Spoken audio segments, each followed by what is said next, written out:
नमस्कार दोस्तों, स्वागत आपका अपने न्यूज चैनल में। तो चलिए बात करते हैं देश व दुनिया की तमाम बड़ी खबरों के बारे में। लेकिन उससे पहले हम आपके लिए डेली लेटेस्ट न्यूज लेकर आते हैं, इसलिए आप चैनल को सब्सक्राइब कर दे, वीडियो को लाइक कर दे और बेल नोटिफिकेशन ऑन कर दे और अपने दोस्तों के साथ भी शेयर कर दे। आयुष्मान योजना का प्रीमियम 10 लाख रुपए करने की तैयारी, राज्य सरकारें बोली सरकारी खजाना हो रहा है खाली, 70% खर्चा केंद्र सरकार उठाए। देखिए, केंद्र सरकार की आयुष्मान भारत योजना, पीएम जन आरोग्य योजना पीएम जय के तहत 5 लाख रुपए तक का फ्री इलाज मिलता है। अब इस राशि को 10 लाख रुपए किए जाने पर काम चल रहा है। केंद्र के इस फैसले ने राज्य सरकारों की टेंशन को बढ़ा दिया है। असल में योजना पर 60 से 70% खर्चा राज्य सरकारों को ही करना पड़ रहा है। इससे राज्यों के खजाने पर बोझ पड़ता जा रहा है। इसके चलते कई राज्य इस योजना को तेजी से आगे नहीं बढ़ा पा रहे। अब कुछ राज्य सरकारों ने केंद्र सरकार को चिट्ठी लिखकर कहा है कि योजना के तहत खर्च होने वाली राशि का 60% हिस्सा केंद्र सरकार उठाए। सूत्रों के मुताबिक राजस्थान के पूर्व मुख्यमंत्री अशोक गहलोत ने भी पीएम नरेंद्र मोदी को पत्र लिखा था और उन्हें आग्रह किया था कि केंद्र सरकार ने 2018 में योजना लागू होने के बाद से प्रीमियम राशि की समीक्षा नहीं की है, इसे तत्काल बढ़ाया जाए। नेताजी बोस की जयंती पर क्यों नहीं किया छुट्टी का ऐलान, ममता ने प्रतिष्ठा समारोह को बताया राजनीतिक, केंद्र पर उठाए सवाल। देखिए, देश में मंगलवार को नेताजी सुभाष चंद्र बोस की 127वीं जयंती मनाई गई। पश्चिम बंगाल की मुख्यमंत्री ममता बनर्जी ने पूछा है कि इस खास दिन पर छुट्टी का ऐलान क्यों नहीं किया गया। राम मंदिर के प्राण प्रतिष्ठा कार्यक्रम को सीएम ने राजनीतिक कार्यक्रम करार दिया और कहा कि पॉलिटिकल पब्लिसिटी के लिए छुट्टी दी गई, लेकिन नेताजी की जयंती पर क्यों नहीं। ममता बनर्जी ने कहा, मुझे दुख है कि राजनीतिक कार्यक्रमों के लिए छुट्टी दी गई, लेकिन उस शख्स के लिए नहीं जिसने इस देश के लिए अपनी जान गंवाई। ममता बनर्जी कोलकाता में नेताजी की याद में आयोजित एक कार्यक्रम को संबोधित कर रही थी। जब ये बातें कही, सीएम ने कहा कि उन्होंने नेताजी की जयंती के दिन राष्ट्रीय छुट्टी के लिए बड़ी लड़ाई लड़ी, लेकिन मुझे माफ करना, केंद्र सरकार ने इसे स्वीकार नहीं किया। मुझे पीएम मोदी के उपवास पर शक, राम मंदिर के अनुष्ठान पर कांग्रेस नेता वीरप्पा मोइली ने उठाए सवाल। देखिए, रामलला की प्राण प्रतिष्ठा से पहले प्रधानमंत्री नरेंद्र मोदी ने 12 से लेकर 22 जनवरी तक 11 दिनों का कठिन अनुष्ठान किया था। इस दौरान उन्होंने सिर्फ नारियल पानी का ही सेवन किया था। पीएम मोदी के इस अनुष्ठान को लेकर अब कांग्रेस के वरिष्ठ नेता और पूर्व केंद्रीय मंत्री वीरप्पा मोइली का विवादित बयान सामने आया। वीरप्पा मोइली ने कहा है कि मुझे संदेह है कि क्या उन्होंने यानी पीएम मोदी ने उपवास भी किया या नहीं। यदि उन्होंने बिना व्रत किए गर्भगृह में प्रवेश किया तो वह स्थान अपवित्र हो जाता है और उस स्थान से शक्ति उत्पन्न नहीं हो पाती। वहीं मोइली ने कहा कि एक डॉक्टर के साथ मॉर्निंग वॉक के दौरान उन्होंने मुझे बताया कि एक शख्स इतने दिनों तक बिना खाए पिए जीवित नहीं रह सकता। अगर वह जीवित है तो यह चमत्कार है। वहीं प्रधानमंत्री नरेंद्र मोदी ने रामलला की प्राण प्रतिष्ठा से पहले 11 दिन के अनुष्ठान करने की जानकारी दी थी। पीएम मोदी ने अपने उपवास के दौरान जप और गाय की पूजा की, वे फर्श पर सोए, नारियल पानी पीकर और फल खाकर जिंदा रहे। मोदी ने रामायण से जुड़े 4 राज्यों के 7 मंदिरों में दर्शन पूजन भी किए थे। कुकी उग्रवादी समूहों के साथ एसओओ रद्द हो, असम राइफल्स को भी बदले सरकार, केंद्र से 34 विधायकों की अपील।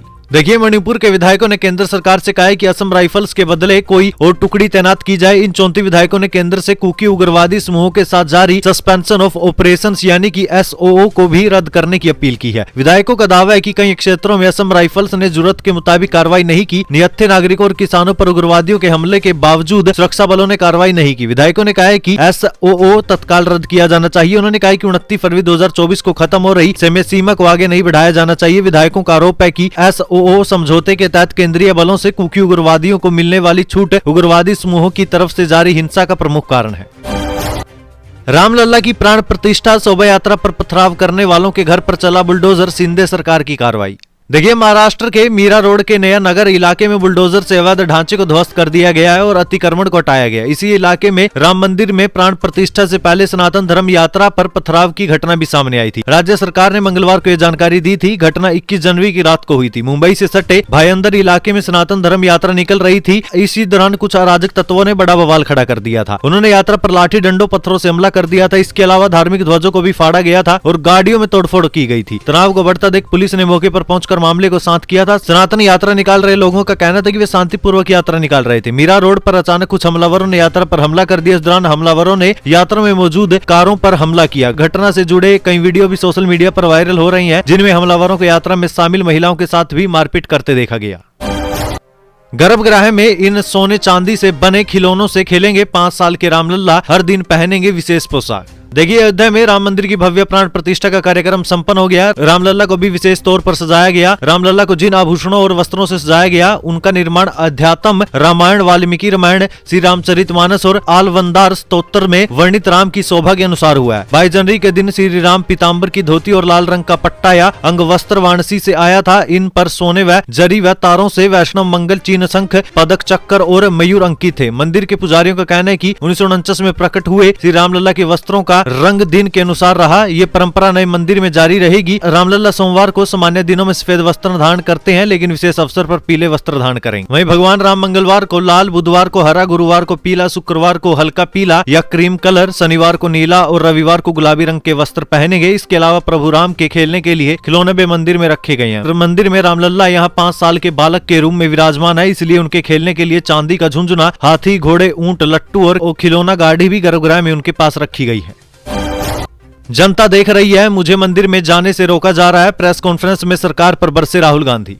देखिए, राहुल गांधी ने असम में भारत जोड़ो न्याय यात्रा के दौरान एक प्रेस कॉन्फ्रेंस की। इस दौरान राहुल गांधी ने कहा कि भारत जोड़ो न्याय यात्रा के पीछे न्याय की सोच है, जिसके 5 स्तंभ है: युवा न्याय, भागीदारी, नारी न्याय, किसान न्याय और श्रमिकों के लिए न्याय। इन्हें लेकर कांग्रेस पार्टी 1 महीने में कार्यक्रम जनता के सामने रखेगी। वहीं असम के मुख्यमंत्री यात्रा के खिलाफ जो भी कर रहे हैं, इस यात्रा को फायदा हो रहा है। असम में मुख्य मुद्दा अब भारत जोड़ो न्याय यात्रा बन गई है। हमारी यात्रा का संदेश गाँव तक पहुँच रहा है। जनता देख रही है कि राहुल गांधी को मंदिर जाने से रोका जा रहा है, छात्रों से बात करने से रोका जा रहा है। ये साफ है कि विपक्ष के तौर पर कांग्रेस लड़ाई लड़ रही है।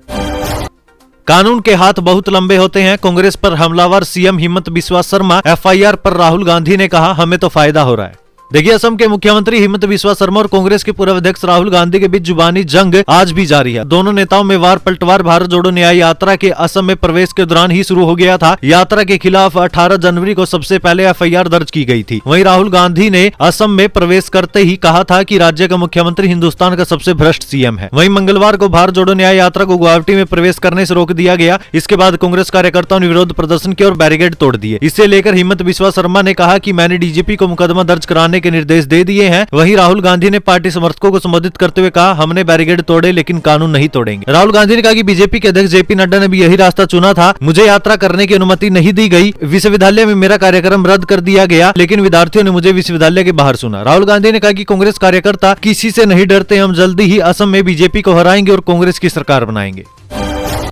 4 फरवरी को बिहार के इस जिले में आएंगे प्रधानमंत्री मोदी। 6000 करोड़ की योजनाओं का करेंगे उद्घाटन व शिलान्यास। देखिए, प्रधानमंत्री नरेंद्र मोदी 4 फरवरी को पूर्वी चंपारण के सेमरा के समीप वनस्पति स्थान के समीप आयोजित कार्यक्रम में 6000 करोड़ की योजनाओं का उद्घाटन व शिलान्यास करेंगे। इसकी जानकारी देते हुए पश्चिम चंपारण के सांसद डॉक्टर संजय जायसवाल ने कहा है कि प्रधानमंत्री का कार्यक्रम तय हो गया है। 4 फरवरी को प्रधानमंत्री हवाई मार्ग से कार्यक्रम स्थल पर दिन के 1 बजे पहुंचेंगे। प्रधानमंत्री IOCL के मोतिहारी टर्मिनल का उद्घाटन करेंगे। मुख्य रूप से मोतिहारी अमलेखगंज पाइपलाइन का शुभारंभ करेंगे। इसके अलावा चोलाहा, सुंगोली, रामगढ़वा, रक्सौल व बेतिया स्थित छावनी में NH पर बने ROB का उद्घाटन करेंगे। इसके अलावा रक्सौल व बेतिया अमृत भारत रेलवे स्टेशन का भी शिलान्यास करेंगे। गुजरात में मुस्लिमों को खंबे से बांधकर पीटने का मामला, सुप्रीम कोर्ट ने दोषी पुलिस वालों से पहले कहा सजा का आनंद लो, फिर सजा रोकी। देखिए, गुजरात के खेड़ा जिले में 3 अक्टूबर 2022 को 4 पुलिस वालों ने मुस्लिम लड़कों को खंबे से बांधकर पीटा था। सुप्रीम कोर्ट में कल यानी मंगलवार को मामले की सुनवाई हुई। कोर्ट ने पुलिस वालों से पूछा, आपको खंबे से बांधकर पीटने का अधिकार किसने दिया? जस्टिस BR गवई और जस्टिस संदीप मेहता की बेंच ने सुनवाई के दौरान कहा, गुजरात हाईकोर्ट ने आपको 14 दिन की सजा सुनाई है, आप उसका आनंद लें। हालांकि कोर्ट ने अगली सुनवाई तक सजा पर रोक लगा दी है। फिलहाल अगली सुनवाई की तारीख नहीं बताई गई है। बेंच ने पहले मामले की सुनवाई करने से इनकार कर दिया था। दोषियों की ओर से पेश हुए वकील ने जब कहा कि इनके खिलाफ आपराधिक कार्रवाई पहले से चल रही है, तो बेंच सुनवाई के लिए तैयार हो गया।